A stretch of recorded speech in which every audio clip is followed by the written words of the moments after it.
ఈ మధ్య సెల్ ఫోన్లు వచ్చాయి. ఈ మధ్య సెల్ ఫోన్లో ఒక్కొక్కడు వాక్యం వినడం దీన్ని పెట్టుకు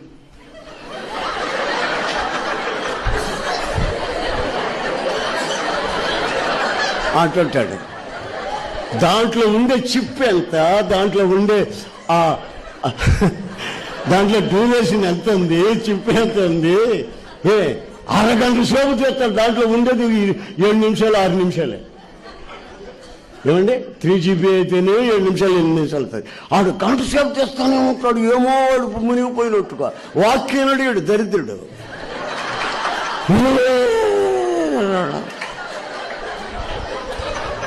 ఆఫ్ చేసి జోబులో పెట్టుకుని దేవుని మాట్లాడతాను అనుకోవద్దండి. ఇది చెప్తేనా నా మీద కోపమా? ఏంటి ఏసన్ గారు మాట్లాడతారు, వాక్యం చెప్పకుండా ఇది చెప్పాడని. ఇవే ముఖ్యం అసలు. వాక్యం మీకు తెలియని వాక్యం అండి, మీకు తెలియని వాక్యమా? ఒకరి తర్వాత ఒకరు వస్తూనే ఉంటున్నారు, చెప్తూనే ఉంటున్నారుగా. మళ్ళీ నేను వచ్చి మళ్ళీ అదే చెప్పడం ఎందుకు? ఇట్లాంటివన్నీ చెప్పొద్దు, మీకు బాగుపడతారు. ఆమేన్ ఆమేన్. ఆ యవ్వ వచ్చిందా ముసలామే వచ్చి, అయ్యా నా కొడుకు ప్రార్థన చేయ్యా, అర్ధర్మాలుడు తాగుబోతుడు పేకాడుతున్నాడు, ప్రార్థన చేయ. ఏం పేరమ్మా అన్న?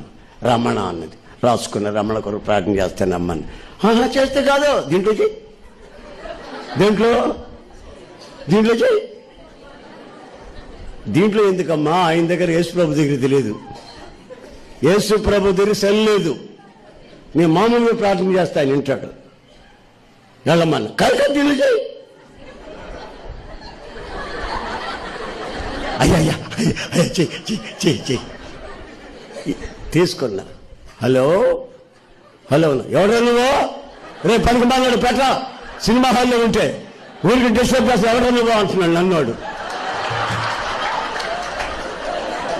నన్నండి నాకు చెమటలు పోసిపోయినాయి. ఎవడో నువ్వు పెట్టరా అక్కడ సినిమా హాల్లో ఉన్నాను నేను అంటాడు. ఈ ముస్లిం దానికి అది చెప్పేది ఉందో? నువ్వు ప్రార్థన చేస్తాను వెళ్ళమంటే వెళ్తుంది. అదే పెద్ద మ్యాజిక్ లాగా. మా ఊళ్ళో అడుగు తినే వాళ్ళందరూ తిన్నాయి. అడుగు తింటారే, అడుగు తినేవాళ్ళు ఈయన అంటారు. ఏ రోజు ఏ వీధిలో అడుగు తినాలో వాళ్ళు చెప్పుకుంటారంట పొద్దున్నే. హలో అనుకుని ఆ 13 నెంబర్ రోడ్లోకి వెళ్ళి అక్కడ మనకి పెళ్లి కూడా జరుగుతుంది, అక్కడ భోజనాలు పెడుతున్నా అన్ని అడుక్కుని తిన్న వాళ్ళందరూ అందరూ అక్కడికి వెళ్ళిపోతారు. ఈ సెల్లో అంతా ఇన్ఫర్మేషన్ తెలుసుకొని పోతారు. అడుక్కునే వాళ్ళకి కూడా సెల్